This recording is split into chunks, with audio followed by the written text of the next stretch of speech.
And we are live. Hello, everybody. Thanks again for joining us every Thursday.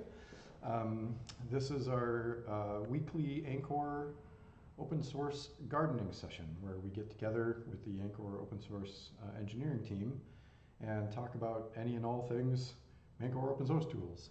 So today, my name is Dan. We've got Chris and Keith on the call today on the stream.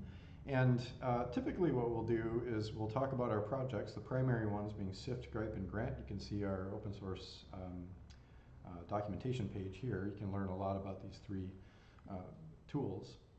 And generally speaking, what our tooling does is you've got software in either a software project or software in the form of container images, virtual machines, or even file systems, bare metal servers, whatever you might have.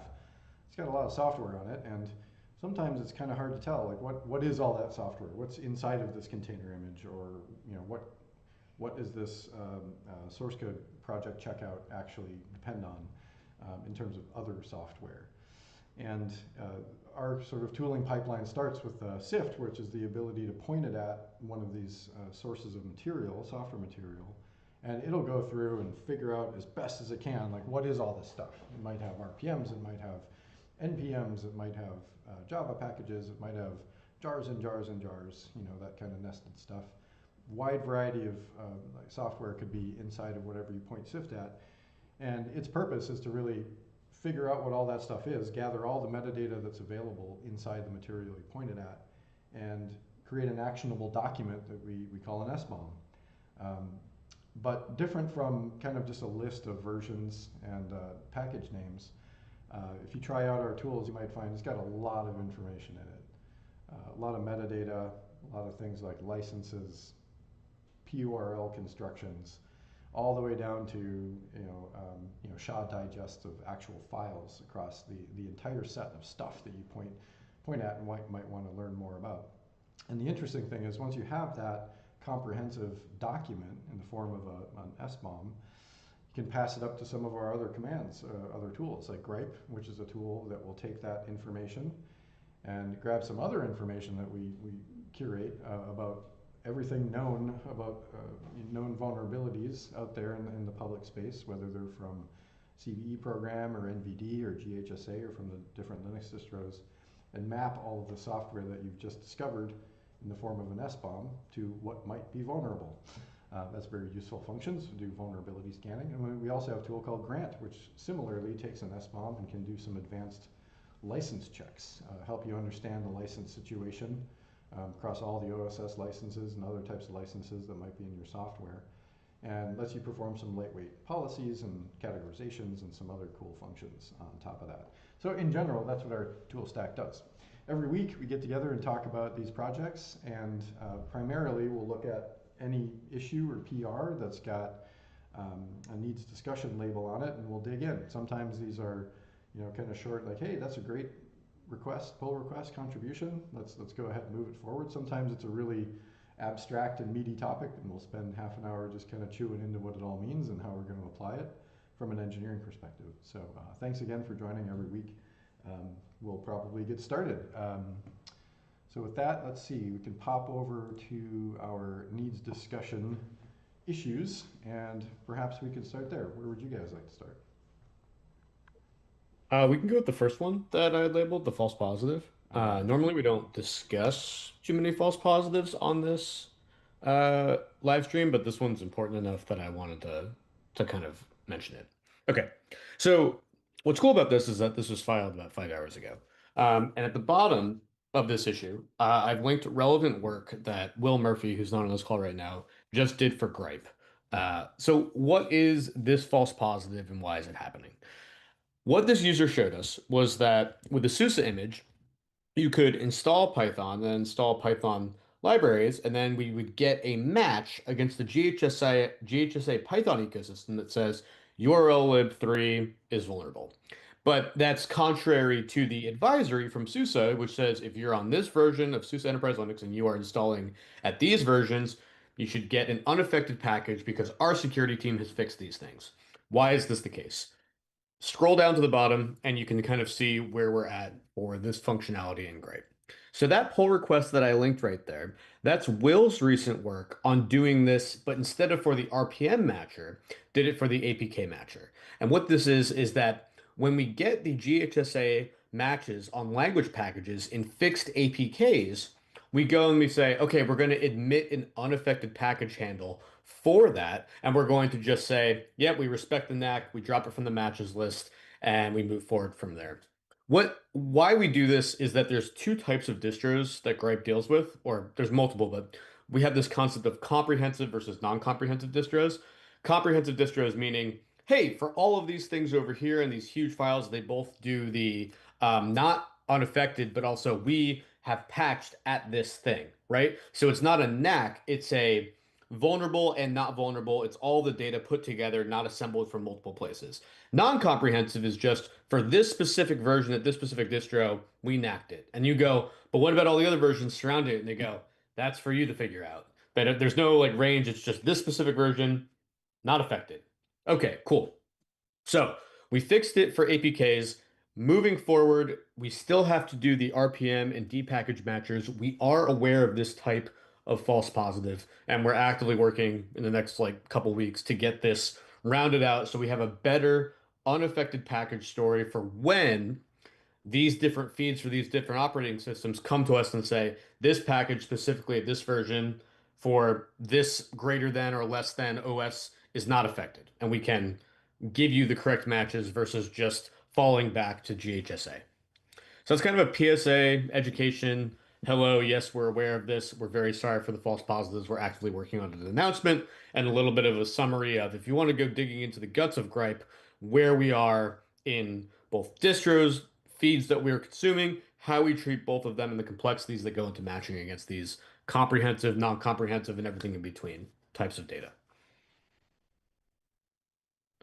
Yeah, this is a great one. It's one it's taken lots of just team discussion to move it forward, but we also have quite a lot of SUSE issues that I think will be immediately fixed when that PR lands. That will be a very momentous day.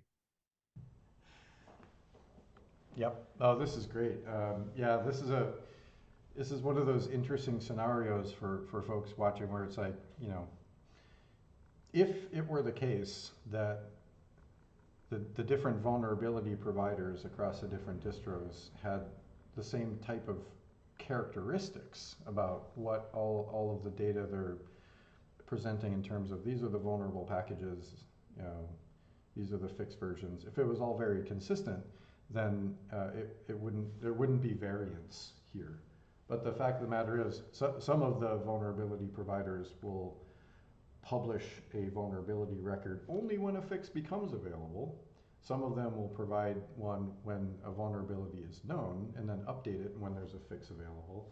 And so handling that scenario where at the end of the day, you want to be able to use tools like Grype to say, I have some software, what is vulnerable? Actually turns out to be, there's different ways we have to interact with the data in order to answer that question.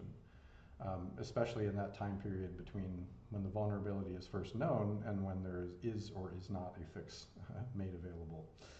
Right, so this is really cool because it's a central pattern that we should be able to apply to do this kind of deduplication of the software when it's in a distro.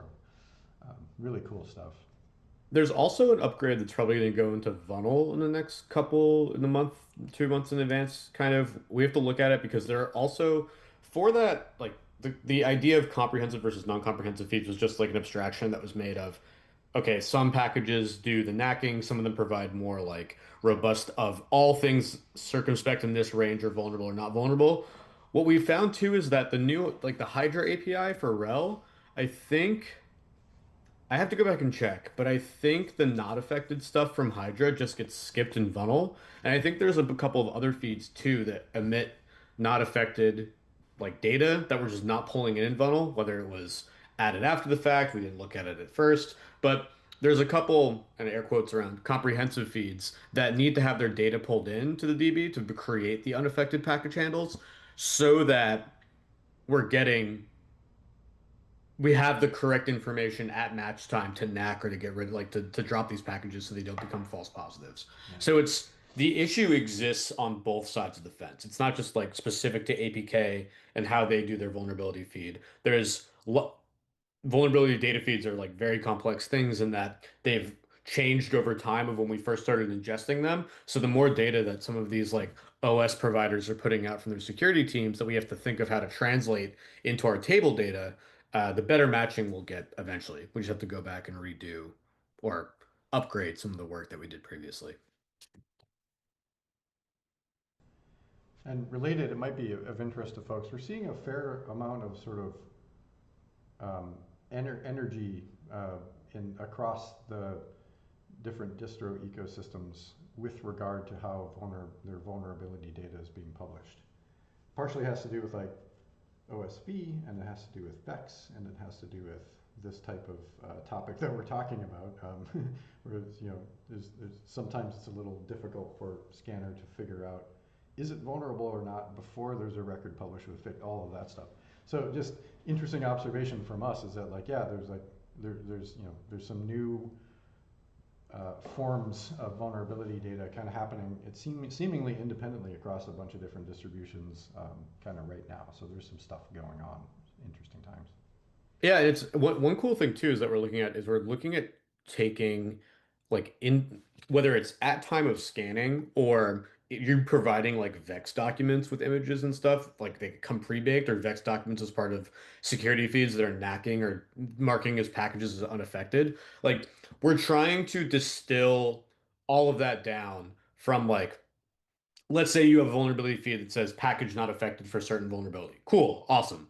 Well, let's also say you have a vulnerability feed that has a package that's paired with a VEX document that says in more detailed concerns, hey, this is not affected because of XYZ parameter or reason security team fixed it. Like you knacked it, we'll take in why you knacked it, sort of deal. We're trying to distill that all down to like one kind of core table that then gets used at the same part and time of matching because the more disparate the types of like vulnerability feed matching sources are, and the more like unit driven that you're like building these pieces in chunks over time, the more dispersed it gets over where like the program is being executed. So the matching logic actually gets really complex. Where if you look at Grype like X months ago to now or X years ago, you'll go, oh, that's a really solid like matching loop. Like for all packages, loop over. Yeah, like do the Caesar thumbs up or thumbs down. But as you like tack on more modules and more places in the vulnerability feed can mean the different sort of thumbs up, thumbs down, and why, the more stretched and complex it gets is in the program, and the more we're trying to like rein that in to make sure that there's a single source of like if we pre-bake the DB, we can have as much database like goodness as possible to then do the thumbs up and thumbs down from the unaffected packet channel while also pulling context in from at scan time, but not trying to have that in 6 or 7 different places over the code is one of the goals of doing this kind of work. So whenever we take on a PR like this, or when we take on an issue like this, we go, has it been done somewhere else? Does it rhyme with, or is it similar to X? How do we still fit into that process rather than hanging another ornament on the Christmas tree as far as the program design goes?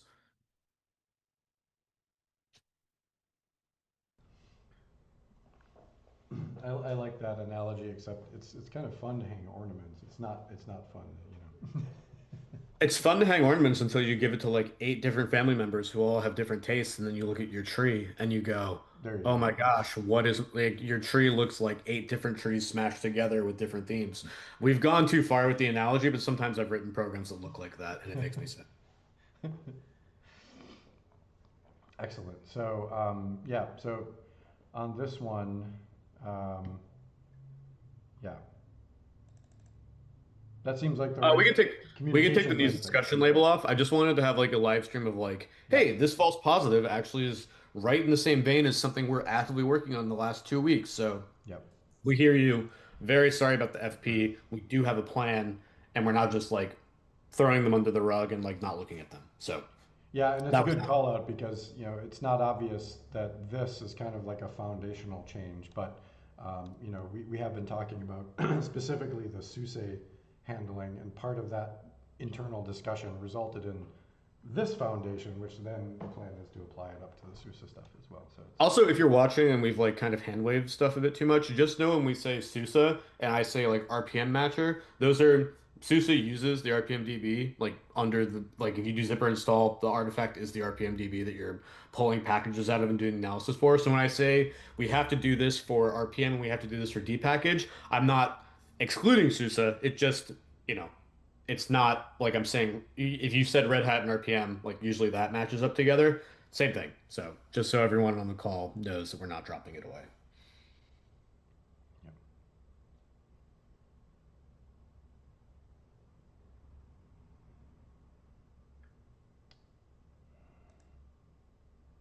Yep, thanks. This is a very exciting pattern that that we think should help people out quite a bit.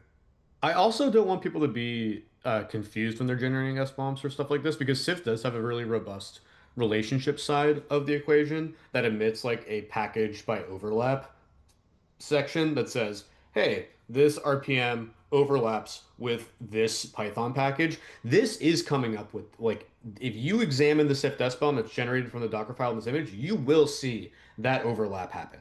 That's a thumbs up. That's good. It's getting the matchers and the data from the non-comprehensive, again, we talked about that earlier, lists to have unaffected package handles that respect firing on when that overlap is present, right? And saying, hey, we see that overlap exists, lift that up into RPM. Great. We know this OS has a fix at the RPM at this version. Look at the unaffected package handle that was emitted because we're now consuming the data correctly. And let's do the match that drops it rather than lets it pass through because it has the program has no idea that even if that relationship exists, it should be looking at this unaffected data from the SUSE feed. And I think just to double click a little bit on the overlap, because I'm not sure if a lot of people are familiar with that too much, but Syft, at the very beginning, what Dan said finds quite a bit of different things. And so one of the things it finds RPM packages. Another thing, it has a Python scanner. So if you don't have RPM at all, it'll still find Python packages. And what happens is both of those find something, and the RPM side says this package owns these different files. And so Syft identifies that. It identifies another Python package that has those specific files and creates a specific relationship, which we call the overlap by file ownership. And so like that's not really a very common relationship in a lot of SBOMs, but that's what this file overlap thing is for anybody who wants to know.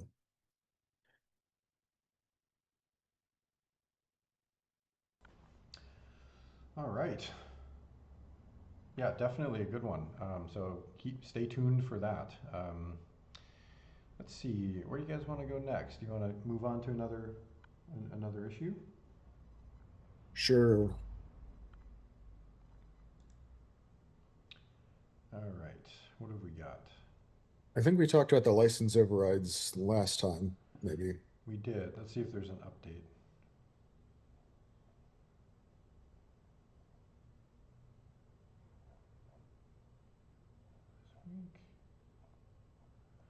Looks like this is still pending maybe some feedback.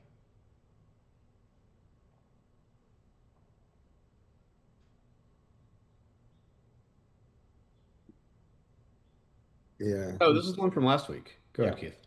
Yeah. It still has a needs discussion, which is why it's showing up here, but maybe we can take that label off because this looks like a solid proposal Yeah. I think that I remember from last week. Yeah. 627.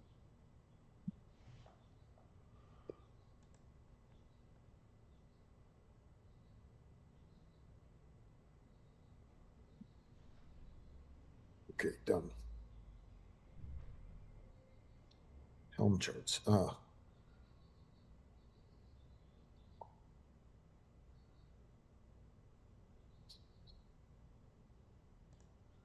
Looks like we got a couple of new ones here. Oh yeah, this one was me. This came in and granted this week. Um, so we added a normalization for URLs to their SPDX license kind of parents. Like if you find a URL, you can just map it right to the SPDX license ID. This one's interesting because I'm not a lawyer, so I don't know what happens when you write down that a license is the Apache software license version 2.0 and you have Apache 2.0. Is there like, and I don't know, I don't think anyone else on this call is a lawyer, but what is like, I like surfacing information as it is and as it's found. So yeah, a human reader distinguishes that, but there are some cases where like you change a word, you change a delineation of a name. Like, is it what you intended it to be versus what it actually is? What's the design or thoughtfulness around this topic as far as like, what if someone did like a GPL license, but renamed it just a little bit so that it would get picked up and renamed to GPL 3.0, but instead it was some custom thing that they just named and made up on themselves. So, like, happy to normalize this stuff and make it and zip it. I want to get as close to everything being recognized to being associated with an SPDX ID if it can be, Right. but I also don't want to materially change what was found without leaving evidence that we changed it. I, Well, is oh, this, go ahead, Keith. go ahead, Dan. Well, I was just going to ask, because my head went straight to the SPDX license ID as well, which I think is kind of it's a really useful flag in the ground in terms of like standardizing on, are we talking about Apache 2.0? Here's a stable identifier that should be used to describe that, right? And you know, is this, so I know we have SPDX IDs with the license elements in the SBOM, right?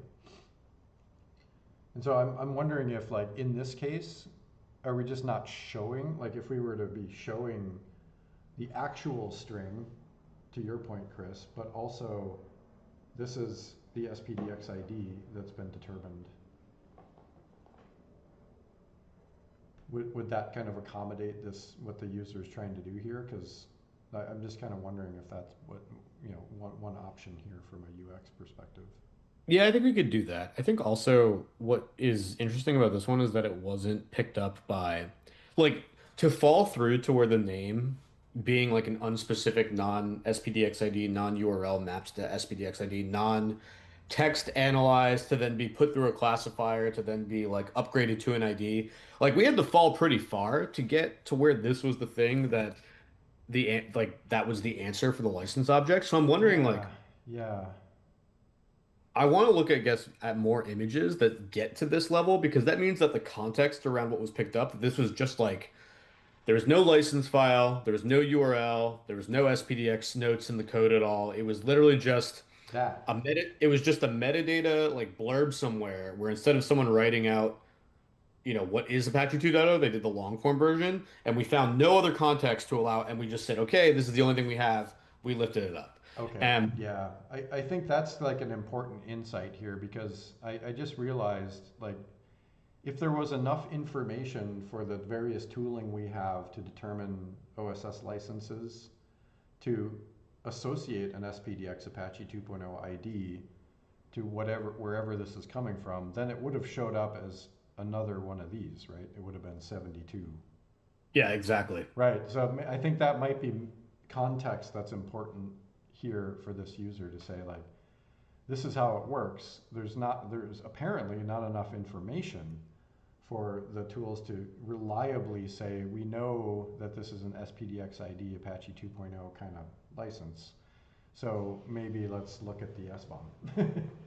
And we have a lot of normalization around like the context of stuff that exists that can get us to similar strings for different like contextual objects, license text, um, figuring out like if a URL is present that can map up. But when it comes to just like random strings in the wild, we haven't generated like a cool like list to key kind of data structure that says for all items in this list, if included, just switch over to this SPDX ID because we know this is like a common normalization thing. So Yeah. maybe that's also worth looking into generating. I'll get back to this user, but I put needs discussion on this because I wanted to hear thoughts on what the line is on altering text versus showing what you know. because definitively from a URL, you're able to like get a map. So I don't care about it's not altering, that's just like upgrading. This would be altering what was found into Yeah, it some and formalized thing. And yeah. yeah, and to your point earlier, I think it is kind of like dangerous gray area because, when we look at this, we see the Apache software license, comma, version 2.0, and we think, well, that's should be the same thing as Apache 2.0. But how do we, I mean, we're just making a very heuristic kind of decision. Finding a way to reliably do that and that's safe and doesn't miscategorize things that shouldn't be is challenging. So I think it's right to be on the side of, if we're sure, then it gets put into that bucket. If we're not sure, then it should be separate. But from a UX perspective, I think it might be interesting to try to surface something about, there's not enough information to know that this has an SPDX stable identifier. Here's the string that it says it is, right? Just to kind of, otherwise it's not clear. It might look like, oh, why is that one just there, whereas there's another one that obviously looks similar in the output. Yeah, I think I just had one kind of question about like what is the input here, and it like doesn't look like there's anything in the image, or sorry, in the issue, but um, I think they purposely obfuscated it to right, Yeah. right, which is fine. Maybe it's a proprietary thing or whatever. But I guess like the question is like if we had more information, maybe this is a string that's in somewhere, and maybe there's a license file there, and like maybe you know, there are some things that we could say, oh, well, we found a license, here. And so like, that's clearly a license file that we know about. And this other license string like doesn't really matter too much. I don't know. I think there are some like definitely some options that I would think about too. But yeah, I totally agree with everything you said. Like just classifying text, which, says those things is maybe not the best idea or not the easiest either. Yeah. I might be off base, and forgive me if I'm wrong, but isn't that kind of one of the roles of that Google classifier? yeah, it is. It does that for a lot of the text and license files that match on a glob of like known license text to find Right. it. But if the context isn't there, then we can't produce that match. So it actually requires the license text, not just like some arbitrary string like this one that says Apache 2.0 double quote colon link equals, that kind of stuff. Yeah, I can look at. Well, okay, so if you're the output needs some work on this part, I think. Um, Apache license comma version 2.0. The link, yeah, and that's also weird. That was probably lifted from some weird like Java metadata. The Apache 2.0 colon link equals with the link. Like it's not delineated into the specific metadata fields for URL or for license. So we couldn't even like take that and match it to an SPDX ID. So there Right. is some room for maybe like some soft matching where we try and extract a URL from these texts to do better matching than just like take the string, throw it into the map and see what we get out. Like maybe for some of these strings, we should be first trying to extract a URL via regex and then pass those into the map rather than just like taking the raw string and passing it in. That might give us at least for this example, a substantial increase. Like here's a string, extract all URLs from it, loop over the URLs, throw them into the map that we already have of URL to SPDX ID, and then do that. Hmm. Because we don't do anything like that right now. We just go, does this look like a URL? Send it in. See if we get an SPDX ID for it. So yeah, Yeah, I personally, I think that's the right approach. Doing, yeah, for now, right? easy. But it does seem like a follow up to this might. I agree with Keith and what you said earlier, Chris. Like I think we'd learn more if we were able to see some of the SBOM elements here, or maybe follow up the user and say like we need to see where this information is coming from, because the fact that it's not being categorized as Apache 2.0 along with those other 71 packages means there's something different about those packages, and we'd like to figure that out. Absolutely. Cool. Go, Thank next you. one. All right. Well, what do you think? You guys want to move on to? Looks like there's another new one. This one doesn't. Let's Oh, can see. I brought this doesn't need discussion, but I wanted to bring it up as like a PSA if people are watching this or watching in the future. Ah, okay. Um, we label some of our issues with good first issue. The repositories are complex enough now that these are kind of rare to get. There's a lot of stuff sometimes that, I mean, there's bugs that are very easy to fix and good to pick up. But if you're looking to contribute and looking to work on a quick fix, this is a good one. It's easily outlined. Keith reproduced it on comment below, and we all just have a little bit too much going on right now to be able to pick it up ourselves. So if you beat us to it and you want a cool open source contribution, then this is the one to check out.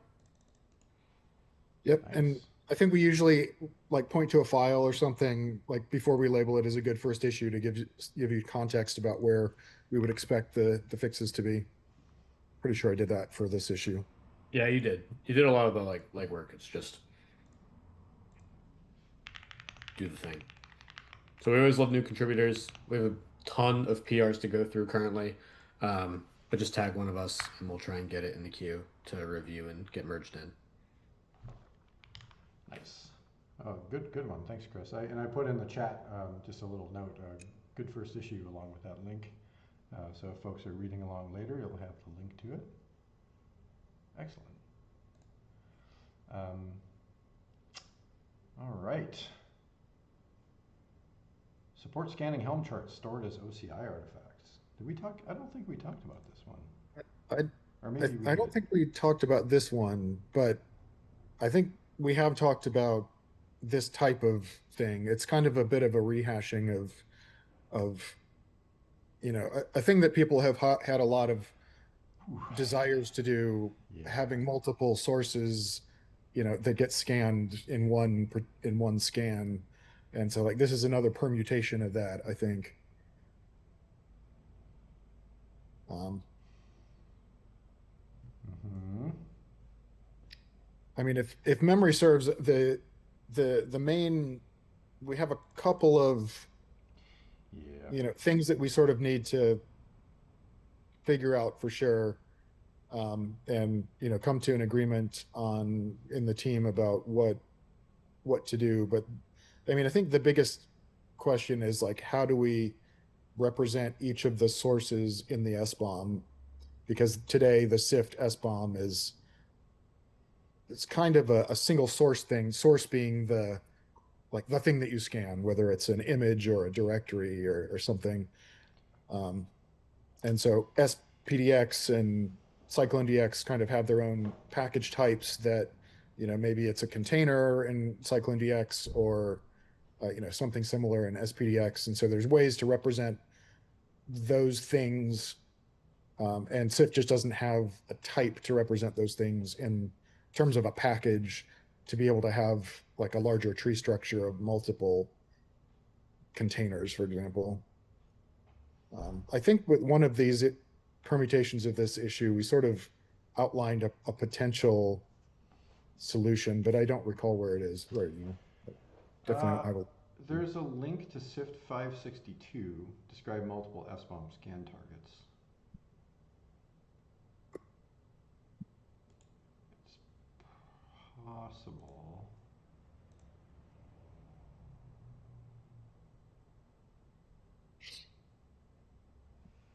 Again, this would be kind of like foundational because to be specific, well, yeah. First of all, I think this particular ticket is got a lot of different factors to it or angles to it. One of them is this bullet, right? Identify vulnerabilities in container images referenced within the chart and templates. Just by itself, like that could be taken as one thing, which is like, well, we're just going to view a Helm chart as essentially a document that contains references to multiple images, and we'd like to be able to provide multiple images to one invocation of Grype to get a scan result across multiple sources. And the fact that it's Helm it's a format question, but it's kind of irrelevant. It's just like it could be a flat file of just a bunch of images. And then that foundation of like being able to scan multiple images in one shot with Grype is kind of the function. But I did want to call out, there's a lot more here, right, behind these sentences. So one aspect of this, I think, is the multiple images, but detect security issues in Kubernetes resource configurations, that's another trajectory. So I do think that this particular ticket is actually about, we have a Helm chart. It describes a bunch of things. Some of them are container images. There's a bunch of other things. We would like to figure out if these tools can be used to do a security scan for all of it, and that's a pretty big topic, I think. Good call out. I am far from a Kubernetes expert. What the resource configurations, what type of security issues would those have? Well, that's a good question. Yeah. I don't want to give the wrong answer here, but we're talking, this stuff kind of gets into the infrastructure as code scanning kind of stuff, like, looking for issues like unbounded memory constraints or auto-scaling rules that could be triggered and ramp up your dollars, or, credentials being set in secure ways via the metadata that's being supplied, or a secrets policy not quite being right, that kind of level of security scanning. I think, right, this is every bullet except for this one in this list reads to me as not about container images. So there's already an entry point into OCI artifact types that we have to a specific cataloger in Syft right now. We landed a cataloger that does AI artifact cataloging if an OCI type is like Docker model.ai. So there's precedence to adding sources that would allow us to look at an OCI artifact, see that it's a Helm chart, and then pass it down to a cataloger or multiple, like the contents of that down to like multiple catalogers. What Dan brought up earlier is one of the most important parts, which is that a Helm chart and its composition can be multiple images. And so then you get like the kind of the recursion of like, now I have an image reference. Okay, I've got to pass that image reference to Syft. Syft has to pull down the image, and I have to scan the contents of that image and generate an SBOM.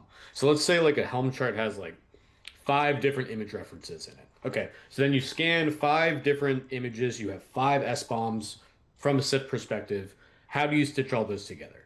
Maybe you don't. Maybe you just take that output, pipe it down to Grype. Maybe Grype has its own custom source, knows it's a Helm. Like if we're only taught, like if you don't need SBOMs for your Helm charts, if you just need vulnerability scanning, then this can all be like handled in memory, where we go through, we get the Syft SBOM for each of the 5 references pulled out for the source type, and we start passing those SBOMs to the different matchers and use that to get the dependencies of those images matched against potential vulnerabilities. The second side of that, that's a different source in Grype. That's not what I mentioned, the AI artifact. That's like a pattern over in Syft, but we could adapt that over in Grype, where Grype knew about an OCI artifact source type that could then generate multiple SBOMs as part of its run and then start sending those down into the matchers. The other side of it, Dan talking about the linting, one of the better tools out there is called, I think it's KubeLinter I think Red Hat did it.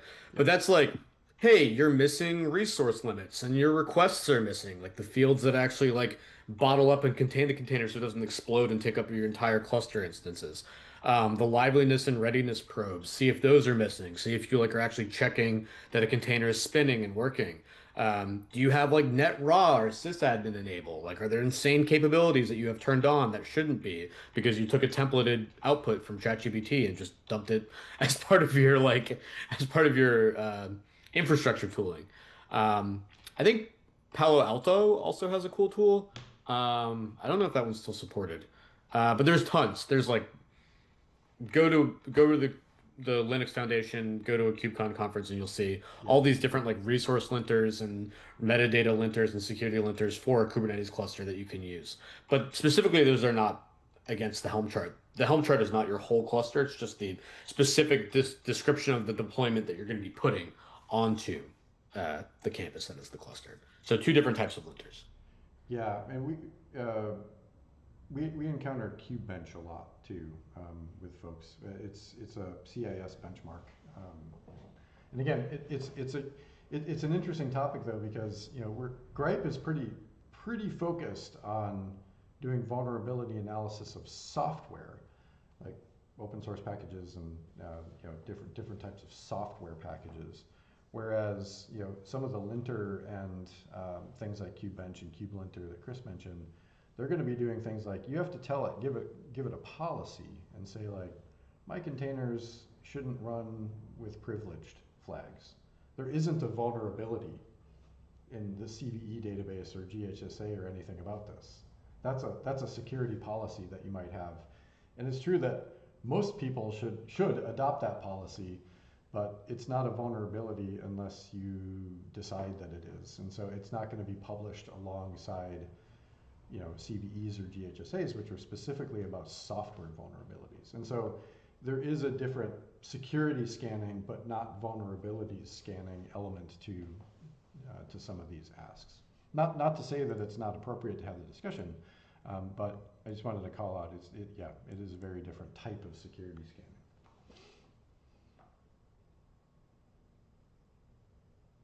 But I do think it's interesting. Maybe it looks like the discussion is already kind of going this direction, which is to focus in on the multiple images, or the first bullet. This one. Like, yeah, I'm most totally interested. Something we've talked about, which is to say, if you can give a Helm chart to Grype, we can figure out what all of the images are that are being referenced automatically, and then do a global vuln scan across those multiple images. It seems to me like focusing maybe this ticket on that trajectory would be a good one. But can't the charts also have like named versioned software artifacts in them as well? Like, can't you have like just instead of an image reference, you can just have like I tagged Postgres at 13.2.24 and it's from Bitnami, and that like isn't there like domain specific language within the chart that can resolve that to a known image? Like I think that I mean the devil's in the details for this stuff, but I haven't looked at Helm charts in a while since like sometime in last year, so I don't know. I don't know how like specific it is, like how often you just get a URL versus how often you parse the fields into being something that then the engine knows how to like pull down, like how to get the image URL. It might be possible. I don't know. I mean, the Helm charts, even the recent ones I've seen, it is still very much like it might be broken out. Like your registry might be listed here and your tag is over here or somewhere else, but it's still a container image reference. It's not a very abstract. I need Postgres 13 from Bitnami, and something knows how to go figure out where that is. Typically, because there are elements in a lot of Helm charts that are things like image : and then there it is. Okay, well, what about like I know in the previous job we've had like embedded scripts and manifests and config files as part of the charts, and like the charts have done their own like package bootstrapping, where you're like, here's a list of things that have to be passed to the package manager and then installed at like these versions. So there's also this like complex like discover files that are potentially manifests of packages at versions, and without running or executing and then having like an RPMDB or having like a package database to pull from, just these are things that the script knows how to install after the Helm chart is executed and like deployed. Yeah, those things are going to be really tricky if they happen like at runtime, but the variable substitution, like, there's a lot of Helm charts where it's like, you supply it a values.yaml along with your Helm chart, and in that values.yaml, your Helm chart says like the image : is a variable, and you write it down in values YAML. But there's a dry run, right? So like Helm has a render the Helm chart that's going to be submitted when you use a Helm operation with this values YAML, and you can actually get the rendered Helm chart. That's probably the closest we could get to. So I'm kind of talking off the top of my head because there might be other ways to do substitution inside of Helm charts these days. I'm not, you'd have to look into it. But at the very least, I would think the best we could do is you run Helm dry run -f values YAML your Helm chart, and supply that YAML to Grype, uh, Blech. and off. That's the closest we could get on the like static scanning side, to Right. be able to do these type of functions, Wow. which isn't bad. I mean, that's a command that's been in Helm for forever, and it's super useful. We use it all the time for big enterprise deployments where it's like, we don't need to see the Helm chart. We need to see the dry run rendered Helm chart because that's the thing that actually has what's going to actually be sent to Kubernetes. Aren't there like there are also like transitive chart dependencies too? I remember like there's like you run into the whole transitive dependencies where like let's say I have like Bitnomi's PostgreSQL chart probably depends on n number of common libraries that have like templated helpers that all can pull stuff in. So if the question is like, if I Helm install this chart with default values, then what software ends up running on my cluster? Hard Like, question. Yeah. how much of that final truth can we get from the beginning analysis of all the static values? Is it 80%? Is it less than 80? It's not 100. I don't think it's 100 like that. Well, not in all cases. I think this is another thing we encounter a lot, which is there are definitely scenarios based on topics like what we're discussing where the best a static analysis tool can do is tell you what the known violations are going to be. It can't tell you that everything has been scanned. Right. Because some of those things to be scanned are like either abstract tags that get resolved at runtime, not at static analysis time, or some other mechanistic reason why you just can't access the information. Yep. So it's more like, given what you've been able to tell us about exactly, what we know is going to be part of this, we can get you a scan of that material. And it kind of delves into that known unknowns category. To me, everything else, best case scenario, we'd be able to say, like, there are 8 image references. We were able to resolve 5 of them. Here's your vuln results. The other 3 we were unable to resolve because of the way they're configured, so they're in the known unknown list. Cool. Well, wow, deep issue and not immediately solvable at the start. Well, I do kind of wonder, like, maybe just trying to focus the discussion on, like, with the user about this is a comprehensive ask, but can we open a specific topic about the first one, or like which one of these is like top priority? The closest one to what Grype's purpose is probably this first one. When you say this first one, sorry, I can't see. Oh, It's that the one. Yes, I see. Identify vulnerabilities. yeah. It's the, like, essentially look at Helm as a way to write down more than one image, which is where this discussion was heading, right? With the reference to the multiple artifacts. I mean, if you could get the dry run like you mentioned and just use some JQ, could could I mean Yeah. just write a bash script to extract the Yeah. images and run Grype a bunch of times, and I mean it seems like a fairly straightforward thing if there's a way to There's get the definitely, result in. yeah, definitely workaround ways to do this. Yeah, I mean, that might be interesting to put in here too, but I do understand, like, there is a maybe a common path here, which is like, I have a Helm chart, I have Grype. I want to be able to point Grype at the Helm chart and get back the CVE software map table, just like I get when I point Grype at a container image. Just extract the container images from the Helm chart. I see that as like a very nice functionality if we can figure out how to make it sort of safe and stable. But effectively, what it would be doing is what you just described, Keith. So. So I mean, it seems like to me like the biggest problem is like the runtime values, right? Whatever the values YAML they're using, environment variables, whatever they're doing to, to fill in those parts of the Helm chart seem like that would be the most important part to figure out how to solve, and then the rest of it could loop over or whatever. That seems pretty simple, but Well, it's the also actual optional. I mean, you can write a Helm chart with the images strictly defined. They're not variables at all. So you could write a Helm chart that doesn't require values.yaml. All of the information you need is in the Helm chart. Or you could write a Helm chart where none of the information you need is in the Helm chart.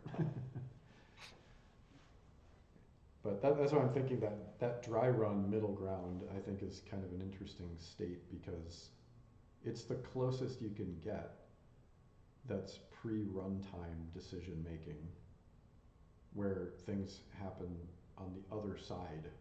Um, which is why I think of, I thought of that particular moment. It's the closest thing you can get that I know of to like fully dereferenced information that could be used by Grype. Gotcha. Well, I mean, I think I can write up a bit of information, probably ask a few questions that we have, and see what we can do to get this moved forward. Yeah.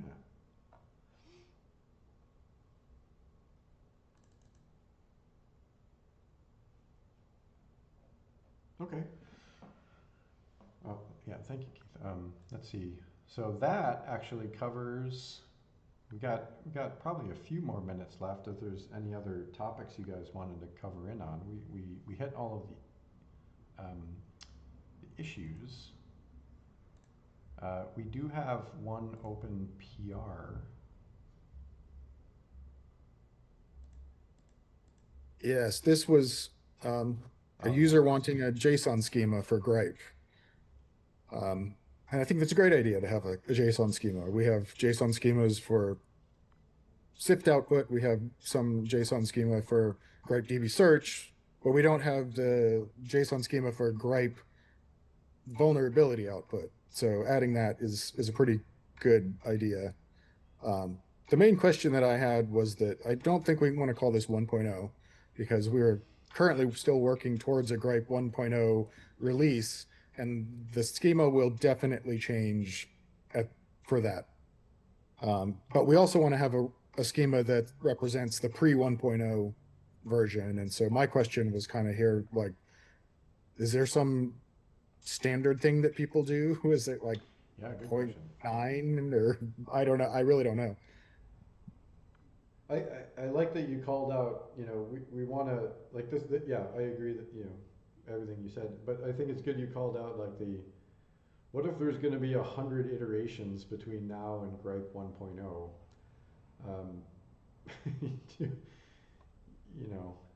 Where should we start?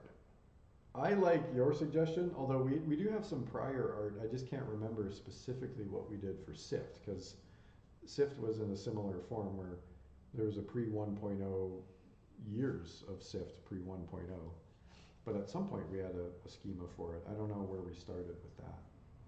Well, Syft right now is on schema 16, I think. So I think we started Syft had a 1.0 something schema, and then it moved to 2 and et cetera, et cetera, Yeah. before Syft itself moved to 1.0. I see. Yeah.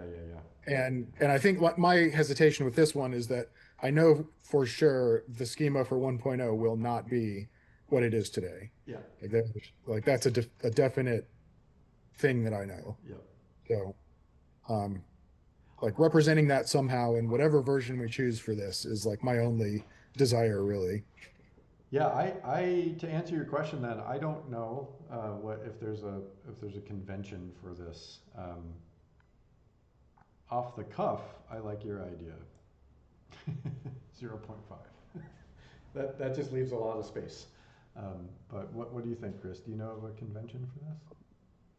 No, honestly. I mean, we can take the convention for versioning too that we can do is the document schema version in Syft and do, yeah, again, like 0.5 or 0.1 where we bump based on additive or like subtractive changes. But my base guess too was to just like wait for Alex Goodman to come back from being away, Yep. and he's noodled so much on what Grype 1.0 is going to look like, and he's given a lot of thought to how we do the documented schema version in Syft that I feel like like me postulating anything, he'd go, "Yeah, that's good. I was thinking about this," and then we would just go with that, what follows that sentence. So I didn't want to put too much like effort into a thing I know he's already been like contemplating. Yeah. Definitely agree. Yeah, he probably has. I'm sure he has thoughts about this. Yep. Yep. So I think that's probably the right follow up here. I think you've already mentioned Keith in the ticket. You bring the question to the team, which when we've got the team at full steam, the team is at full steam. Then we'll review this and make some decisions. But I think the sort of crux of it, which is like, should we do this? The answer is like, yeah, I think it's probably a good idea. It's probably just going to boil down to a matter of when and where should we start. When relative to Grype 1.0 design and planning, and what number should we start at? That's cool. There's some opportunities for both renaming and lifting and nesting a few things in the Grype structure that have been discussed based on new tables and new things we can compute from the current V6 database. And this is what I'm also not sure about. I'm not sure, based on some of Will's tinkering and what's going into the updates for the feeds for distroless containers, if we don't see a V7 DB before we see a V1.0 Grype, because there might be some changes to how we do the unaffected packages. I don't know if we're gonna be breaking it in that way. Maybe we'll just be like adding a table or two. So TLDR, there's a lot going on in the underworld of how Funnel computes and puts all the caches up so that GrypeDB builds the database, and that might be like changing under the waves right now. So TLDR, look for more issues and better discussions on these live streams in the future, next coming months. Yeah, yeah, sounds good. All right. Well, this is great, guys. I think we kind of reached the end of our list today, which is really nice. Killer. Almost exactly on time. So I think maybe we can call it a little early today if you guys would like. Sounds good. Sounds good. Thanks, Dan, Excellent. for Thank you all again. We'll see you next week or the week after in our weekly live streams. I appreciate everyone, all your contributions. It's great discussions. And thanks, Chris and Keith. And we'll let you go for now. Have a great rest of the week. See you next time. Take care. Thank you. Bye now.